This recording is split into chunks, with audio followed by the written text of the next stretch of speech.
Quand la première ministre, Sophie, nous a annoncé avec bienveillance et fermeté qu'il fallait qu'on reste chez nous, le lendemain, un grand soleil est venu. C'était étrange, un confinement en mode manteau de printemps.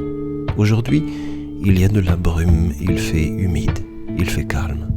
Sur les plateaux d'infos, on voit tout partout des épidémiologistes sympathiques en chemise blanche qui expliquent des choses à la fois simples et épiques.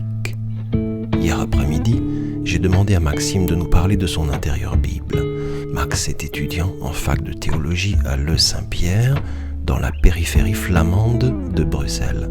Mais là, il est confiné chez ses parents, dans leur maison à Auvelay, quelque part entre Namur et Charleroi. Salut Vincent, je te réponds depuis ma chambre, chez moi, chez mes parents, parce que j'ai dû quitter mon autre famille au CTS où j'étudie.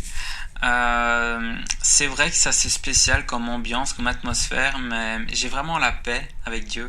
Je suis pas inquiet en fait. J'ai vraiment envie de prendre cette opportunité, cette atmosphère bizarre, on va dire, pour prendre plus de temps avec Dieu, pour vraiment prendre le temps de stopper un petit peu les choses, ralentir les choses, voir où j'en suis. Et Dieu m'a mis un projet à cœur et je sens que l'atmosphère est faite pour, qui sera hashtag mon antidote, ça va arriver bientôt sur Facebook. Mais voilà, je pense que si Dieu permet tout cela, c'est qu'il y a une bonne raison. Donc je suis confiant, j'ai l'espoir et je sais que Dieu va se montrer dans cette situation. Maxime profite de ce confinement pour mettre en place un projet qui lui tient à cœur. Hier, il a envoyé une vidéo de lui dans son jardin, genre pour expliquer son projet. Sur la vidéo, on le voit dans le jardin, à Auvelay évidemment, puisque lui comme nous, il ne peut pas bouger de là où il est. Sur la vidéo, il porte un t-shirt et je me suis demandé s'il n'allait pas attraper froid, mais apparemment il ne passe pas ses journées dans le jardin. Et quand il est à l'intérieur, il passe du temps dans sa Bible, justement. Alors comment est-ce que la Bible me nourrit ? Eh bien, je suis en train de lire pour le moment Jérémie, je le lis depuis déjà longtemps, le prophète Jérémie qui annonce tellement de malheurs sur Israël parce qu'ils ne se repentent pas, etc. Et je me suis un petit peu posé la question, est-ce que nous aussi on passe par là à cause de notre manque de foi, manque d'activité pour Dieu, etc.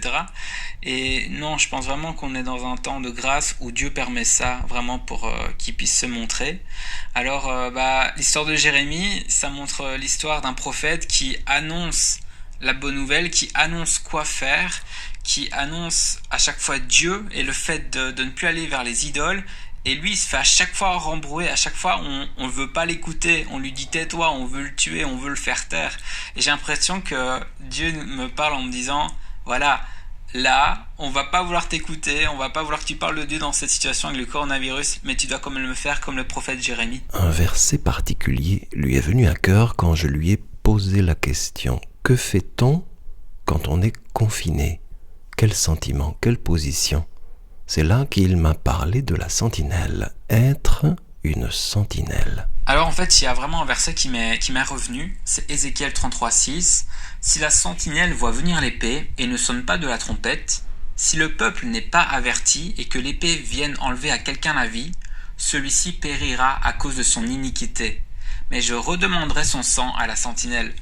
Donc, quand on voit tout ce qui se passe pour le moment avec la pandémie, c'est quelque chose qu'on n'aurait jamais pu imaginer. C'est une des premières fois qu'on se retrouve confiné, on peut pas bouger, il y a tout le monde qui est en alerte, on sait pas quoi faire, le gouvernement a dû se créer vite fait pour essayer de trouver des mesures, et on approche vers la fin des temps, comme il est dit dans Apocalypse, et on doit se préparer à ce que des choses comme ça se passent de plus en plus. Et nous, dans ces moments-là, on doit être les sentinelles et on doit propager la bonne nouvelle avant qu'il soit trop tard. Sinon, Dieu nous redemandera des comptes par rapport à ça. Donc c'est vraiment Ézéchiel 33,6 qui m'était venu dans ces moments-ci, pour vraiment ne pas juste rester à rien faire, mais être en action pour Dieu. Donc, ne pas rester à rien faire alors, mais apprendre à faire des choses qui peuvent changer les choses.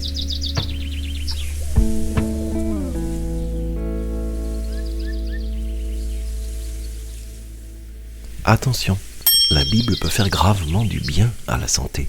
Elle ne contient ni diluants, ni agents toxiques, ni substances allergènes.